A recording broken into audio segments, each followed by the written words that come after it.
आज 14 राजनीतिक दलों ने साहस करके सुप्रीम कोर्ट का दरवाजा खटखटाया। मैं उससे प्रसन्न हूं। मैं तो हमेशा सलाह देता था कि यहां बोलने से क्या होगा, सुप्रीम कोर्ट जाओ। ठीक, अब मामला आ गया सुप्रीम कोर्ट में। विपक्षी लोगों ने कहा कि हुजूर हम ये चाहते हैं गिरफ्तारी और जमानत, इन दो मसलों पर थोड़ा गौर कर लिया जाए। मतलब उसका है सरल भाषा का अर्थ ये, वो ये चाह रहे हैं कि भाई गिरफ्तारी कम हो और मान लो जब हो भी जाए तो जमानत ठीक से मिल जाए नेताओं को। लबोलवाब इतना है सुप्रीम कोर्ट में। अब जो भी फैसला आएगा वो लॉ ऑफ द लैंड हो जाएगा, तब तो ये विषय बंद हो जाएगा। नहीं, तब तो ये विषय पॉलिटिकली बंद हो जाएगा ना सुप्रीम कोर्ट के फैसले के बाद। तब तो ये विषय 24 तक नहीं जाएगा, 5 अप्रैल को हियरिंग है जी। अमिता जी देखिए, जब हम बात करते हैं ईडी और सीबीआई की, देखिए ईडी और सीबीआई गिरफ्तारी उनकी करती है जहाँ पे साक्ष्य होते हैं, जहाँ पे प्रूफ होते हैं, जिनके खिलाफ कुछ ना कुछ ऐसी कृत्य किया होता है, उसके ऊपर ही कार्रवाई होती है। और जब भी कार्रवाई होती है, देखिए गिरफ्तारी हो सकती है, उसके बाद उसको कोर्ट में प्रस्तुत किया जाता है। कोर्ट में जब प्रस्तुत किया तो साक्ष्य रखे जाते हैं, साक्ष्य से जमानत होती है या रिमांड दी जाती है। तो उससे हमें बोलना नहीं चाहिए, क्योंकि कोर्ट से बड़ा कोई नहीं है। अब आते हैं कि मुद्दे की, भाई जो गिरफ्तारी अभी तक हुई है, तकरीबन 1% जो नेता है, पॉलिटिकल पार्टी की बात कर रहा हूँ, 1% है ईडी में, और उसमें 96% लोग जो है, नेता जो है कन्विक्टेड है, मतलब इनके ऊपर प्रूफ हो जाता है। देखिए अगर ये बात करेंगे 0.8% ही टोटल हुआ, टोटल में देखिए उस टोटल में से नेता कितने हैं और नेता में से कितने कन्विक्टेड है, 96% रेट है। ये बता दीजिए कि जब आपको गिरफ्तारी हो रही है, नेता तो माल कमा ही रहा है, इसका मतलब भाई ठीक बात है। हाँ, तो आप अगर देखिए, आप कोर्ट में जा सकते हो, और आप में भी, और कई बार हमने भी डिबेट में बोला है कि आपको अगर कुछ लगता है कि कहीं सीबीआई या ईडी आपके खिलाफ कुछ गलत काम कर रहा है, तो आपके कोर्ट के दरवाजे खुले हैं। आपने सुना देखा होगा अमिताभ जी की बुलडोजर के खिलाफ लोग टीवी बोलते हैं, लेकिन कोर्ट कोई नहीं जाता है। भाई कोर्ट में तो कंगना रनौत जी थी, उनको 2 करोड़ का मुआवजा मिल गया। अरे भाई आप भी जाओ मुआवजा ले लो ना, किसी ने मना तो नहीं किया। अभी हमारे 80 सेकंड और लूंगा। अब हमारे काबिल में कपिल जी बोल रहे थे कि साक्ष्य लेके किताब लेके बैठे। ये बताइए, कांग्रेस पार्टी से बड़े वकील हमें मिलता किसी पार्टी में है, अब वो सब के सब मूर्ख है, तो इनको ही रख लेना चाहिए थे वकील। 3 साल केस नहीं चलता है, छुड़ा के ले आते, ऐसी चीजें नहीं होती है भाई। वो जिरह हुई होगी, वहाँ पे साक्ष्य रखे गए होंगे, वहाँ पे पक्ष के वकील नहीं, जिरे हुई और लंबी जिरे हुई। 19 का मामला है, लगातार जिरे हुई, अब 23 है जी। ठीक, अच्छा ठीक है, आगे संजय राणा बात आगे। कपिल जी, ये जो एक बड़ा पॉलिटिकल इशू बना था ईडी सीबीआई है और इनकम टैक्स, सुप्रीम कोर्ट में के आंगन में इस मुद्दे के जाने के बाद जो भी निर्णय आएगा वो इस पर पॉलिटिकल डिबेट तो खत्म कर देगा, चाहे ऊंट इधर बैठे चाहे उधर बैठे। विकास जी, राहुल गांधी भाई रुक जाओ, संजय राणा जी रुक जाओ, अभी नहीं, अब आवाज नहीं आएगी जी। विकास जी, देखिए कानून से ही ये देश चलेगा। कानून अगर बनता है तो कांग्रेस पार्टी हमेशा संविधान से और कानून को स्थापित करने के लिए उसकी प्राथमिकता रही। अगर ऐसा कानून बनता है तो हमें लगता है कि सामाजिक नहीं, कानून नहीं बनाने की मांग की है आप लोगों ने वहां अर्जी में, ना कानून तो नहीं बनाना है ना, ये कहा कि हुजूर कुछ गाइडलाइन बता दी जाए, थोड़ा बहुत ज्यादा गिरफ्तारी हो रही है और जमानत नहीं मिल रही है, ये है मसला। कानून तो ईडी का एक्ट बना है भाई, पार्लियामेंट से पास है, सीबीआई एक्ट है, पार्लियामेंट से पास है, उसमें क्या है? नहीं, कानून तो ऑलरेडी है। राणा जी ने अभी क्या कहा जी, संजय राणा जी ने कहा कि जिसके पास साक्ष्य होते हैं उनको गिरफ्तार किया जाता है जी। राहुल गांधी जी को, सोनिया जी को 8x8 के रूम में बैठा करके 5 दिन तक सवाल जवाब करते रहे, पर अभी तक गिरफ्तार नहीं कर पाए। तो ये तो अच्छी बात है, नहीं किया गिरफ्तार। देखिए संवैधानिक अरे अच्छी बुरी बात नहीं है, बात है कानून का राज स्थापित हो रहा है कि नहीं। सच्चाई जब आ जाती है कि आपके पास तथ्य नहीं है, सबूत नहीं है, केवल राजनीतिक विद्वेष में आप नेता को अपमानित करना चाहते हैं। मैं तो अब तो सुप्रीम कोर्ट में आ गया ना मसला, अब तो हमेशा के लिए खत्म हो जाएगा। सुप्रीम कोर्ट आ गया मसला, वहां आप सब लोग अपनी अपनी बात कहोगे, ऑब्वियस है। विषय जो आज है हमारे लिए भी और इस देश के लिए, राहुल गांधी के साथ जो हुआ है वो अन्याय हुआ है कि न्याय हुआ है, इस विषय पे बात हो रही है। और संविधान को मजबूत करिए। ईडी वाला विषय ठीक नहीं है। बात सुनिए पहले, राहुल गांधी देश से बड़े नहीं है, और आज ये देश जानना चाहता है कि राहुल गांधी ने अपराध किया है कि नहीं किया है। अगर हमारी जो संवैधानिक व्यवस्था है उसमें स्पष्ट होता है ये एफआईआर ही क्वेश होने लायक ठीक है। ठीक, इसमें रुकना होगा मुकदमा अभी, ही नहीं रुकना चल होगा रहा है। रुकना होगा। निश्चित नहीं, रूप से संजय राणा भी नहीं आएंगे, विकासी अभी कपिल श्रीवास्तव के पास चलूंगा, फिर प्रशांत के पास आऊंगा। कपिल श्रीवास्तव, बहुत सरल भाषा में कहें, लंबा टेक्निकल बात मत बताइएगा कानून की, उसकी जरूरत अभी नहीं। सरल भाषा में कहें, अगर हायर कोर्ट में सेशन कोर्ट का फैसला निरस्त हो जाए तो हम सब लोग एक बहस करेंगे, मानेंगे सेशन कोर्ट ने गलती की, ठीक, राहुल गांधी को गलत फैसले में उलझन में डाल दिया, ठीक।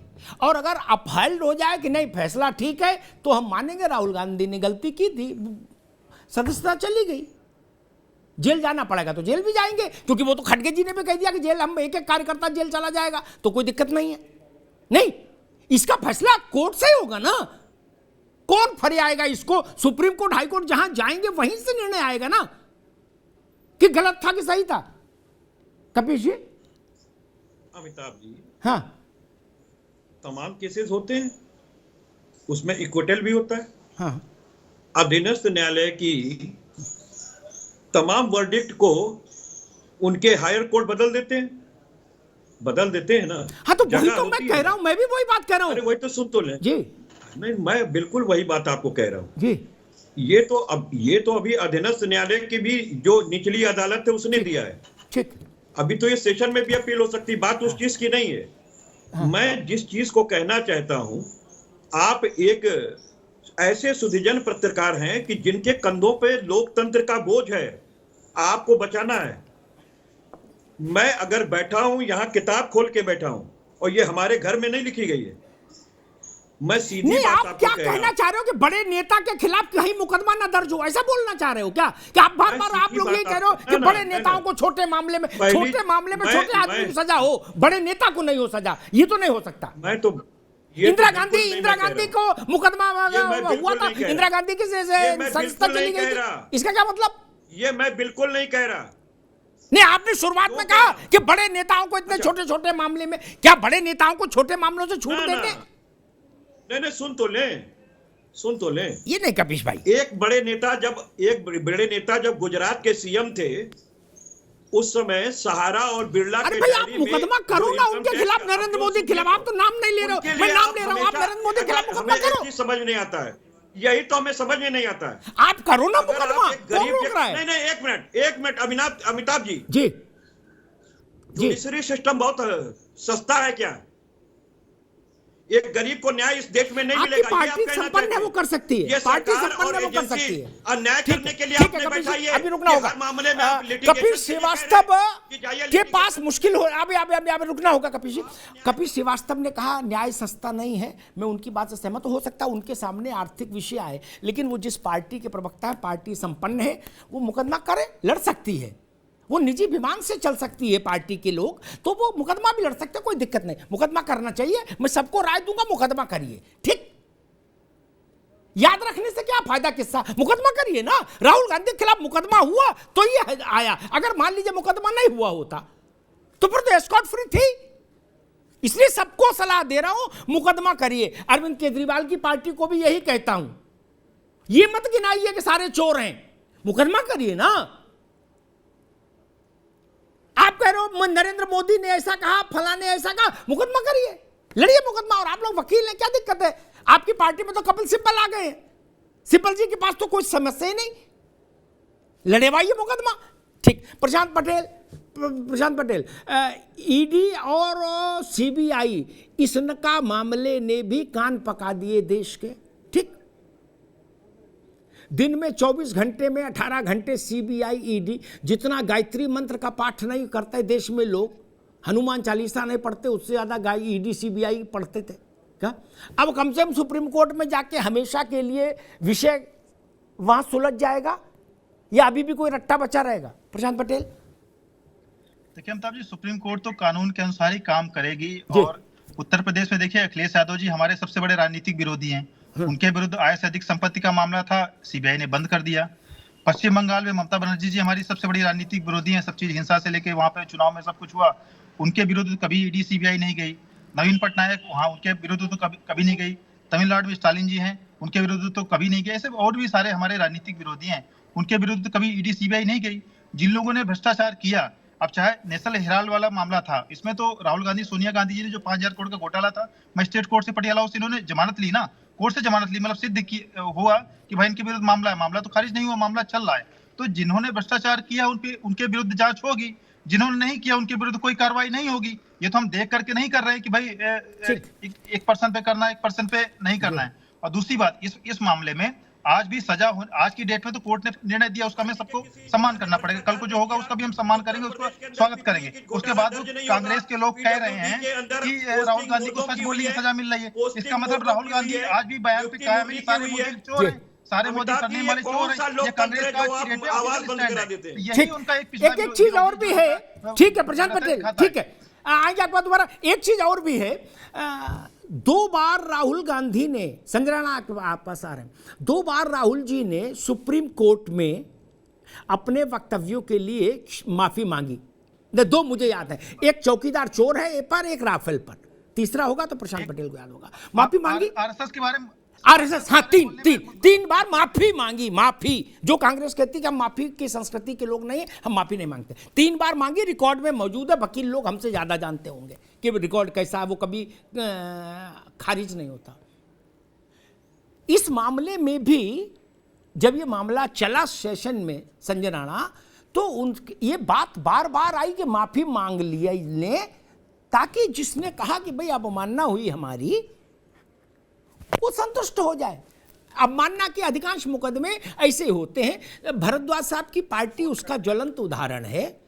इन्होंने मंच पर सबको चोर बताया, अदालत में मामला पहुंचा, चुपचाप उनको चिट्ठी दे दी लिख के, सेवा में सादर सविनय निवेदन है, हम माफी चाहते हैं। है आपका छोटा भाई, क्या कहीं सजा नहीं हुई, आराम से गुलगुले खा रहे हैं सब, क्या, लेकिन माफी मांग लेते, झंझट में नहीं पड़ते। क्या राहुल गांधी माफी मांग लेते तो ये आज ये भी नहीं होता कि भाई एक पिछड़े वर्ग का एक समाज आपके खिलाफ, आपके वक्तव्य से आहत हो और फिर मुकदमा करे और फिर मुकदमे में ये परिस्थिति बने। संजय राणा, बात आती है तो अगर कोई भी व्यक्ति माफी मांग लेता तो मानना कि चीजें खत्म हो जाती है, शायद ये बच सकते थे। लेकिन हमें लगता है राहुल गांधी कहीं ना कहीं ओवर कॉन्फिडेंस में थे, और उनके जो सलाहकार हैं वो उनके से भी ज्यादा ओवर कॉन्फिडेंस में थे। वो सोच रहे थे कि कुछ ऐसे बनेगा नहीं। आप देखिए बहुत सारे केसेस हुए हैं, जैसे 3 तो हम खुद जानते हैं, और ऐसे और भी केस वो जब आम आदमी पार्टी के चाहे जिस और पार्टी का ले लीजिए माफी मांगते हैं। तो देखिए ऐसा भी हमारे मित्र बोले थे कपिल जी, भाई बड़ा अन्याय हो रहा है, लोकतंत्र खतरे में। ये बताइए कि सीबीआई ने क्लोजर रिपोर्ट तो डाल दी ना अखिलेश जी के खिलाफ, तो क्या वो उनके खिलाफ कार्रवाई नहीं कर रही थी? तब क्या सीबीआई गलत, आज सीबीआई सही हो गई, कल सीबीआई गलत थी? तो देखिए जहां भी साक्ष्य होते हैं, जहां पे भी पाया जाता है कि गलत है, वहां पे कार्रवाई होगी। और मैं आपको आंकड़े दे देता हूँ अमिताभ जी, तकरीबन 4,145 1,04,045 करोड़ रुपए सीज किए गए हैं ईडी के छापे में पिछले 8 साल में।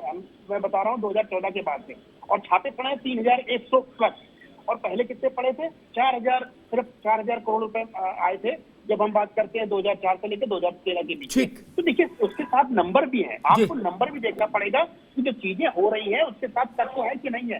सिर्फ बोल देने से तो नहीं होगा। और जितने भी लोग यहाँ बोल रहे हैं कि भाई एकदम डेमोक्रेसी खतरे में पड़ गई है, बताइए डेमोक्रेसी इसलिए खतरे में पड़ गई, आपके ऊपर कार्रवाई हो रही है। कार्रवाई तब हो रही है कि आपने गलत काम किया। आप जब गलत काम नहीं करते आपकी कार्रवाई नहीं होगी। ठीक। लालू प्रसाद यादव और उनके परिवार को अभी 10 दिन पहले सीबीआई ने अपोज नहीं किया बेल के लिए राउज एवेन्यू कोर्ट में, तो 10 मिनट में पूरे परिवार को बेल मिल गई। ये भी वही सीबीआई है। इसी सीबीआई ने अखिलेश यादव को और उनके परिवार को क्लोजर लगाकर आय से अधिक संपत्ति के मुकदमे से मुक्त किया है। ये 2 उदाहरण हैं सामने। विकास जी, एक छोटा सा सवाल आखिर में, वही जो मैं अभी संजय राणा से पूछ रहा था। मेरी आवाज बंद कर दी गई है। नहीं आ रही आपकी बात, आपकी आवाज आ रही भाई, आ रही है, मुझे सुनाई दे रही, और कैसे सुनाई देगी? वही सवाल जो मैं संजय राणा से पूछ रहा था कि 3 बार अगर राहुल जी ने क्षमा याचना की अदालत में, तो इसमें भी कर लेते। इसमें कौन सा भाजपा कांग्रेस का मसला था? ये तो वर्ग का मसला था, समाज का मसला था, भाजपा कांग्रेस का तो था नहीं। बोलो, मुंह से बोलो, फिर आप कहोगे आवाज बंद कर दिया, अभी चिट्ठी दिखा रहे हो, बोलो तो। देखिए राहुल गांधी जी इस देश से में जो लोकतंत्र की बात कह रहे हैं खतरे में नहीं है जी। हमें उन लोगों की समझ पे पर इतना दुख पहुंचता है कि इतनी जिम्मेदार चैनल पर, जिम्मेदार पोस्ट पर इस देश के नागरिक होने के बाद बता रहे हैं करोड़ों करोड़ों रुपए का कारपोरेट घोटाला हुआ है, वैश्विक स्तर पे भारत शर्मिंदा हुआ है जी। महिला हिंसा कुपोषण में भारत नंबर 1 है। और अगर राहुल गांधी महिला हिंसा में नंबर 1 भारत को बचाने के लिए अगर पैदल चलते हैं, 4000 किलोमीटर पैदल चल के देश के मुद्दों को ला कर देते हैं, तो प्रधानमंत्री उसको अपनी व्यक्तिगत हार मानते हैं। इन मुद्दों से बड़ा कोई राजनीतिक दल नहीं है, ना कांग्रेस ना बीजेपी। राहुल गांधी ने 4,500 किलोमीटर मुद्दे इकट्ठा किए थे और उन मुद्दों को लगातार टीवी मीडिया चैनल ने, वेबसाइट्स ने, तमाम सारे पोर्टल्स ने उठाया, पर प्रधानमंत्री ने इसको व्यक्तिगत अपनी हार मानी, क्योंकि 8.5 साल में इन मुद्दों पर कांग्रेस पार्टी के इन सवालों को, राहुल गांधी के सवालों को भारतीय जनता पार्टी की नाकामी। ठीक है विकास, अभी रुकना होगा। प्रशांत पटेल लास्ट के वो कह रहे हैं कि राहुल गांधी ने भारत यात्रा के दौरान जो मुद्दे इकट्ठा किए उसको प्रधानमंत्री ने अपनी हार मानी, इसलिए मसला ऐसा हो गया। प्रशांत पटेल छोटी सी टिप्पणी करिएगा, बस समय कम है। देखिए, राहुल गांधी की भारत यात्रा के बाद 3 राज्यों में चुनाव हुए हैं अभी पूर्वोत्तर में, वहां तो कांग्रेस तीनों जगह साफ हो गई। अगर वाकई भी इनकी यात्रा से कोई लाभ होने वाला था तो जनता तक तो आप अपने मुद्दे नहीं पहुंचा पाए ना, और आप वहाँ हिमाचल नहीं गए तो वहाँ जीत गई। तो जहां जहां राहुल गांधी जाते हैं या उसके मुद्दे उठाते हैं, वहाँ कांग्रेस की हार होती है। तो आप इस चीज को स्वीकार कर लीजिए कि कांग्रेस का जो चरित्र है पिछड़ा विरोधी चरित्र है, और कोर्ट के निर्णय के बाद भी आप कह रहे हैं कि अपने निर्णय पे कायम है। ठीक है विकास, आगे बात आगे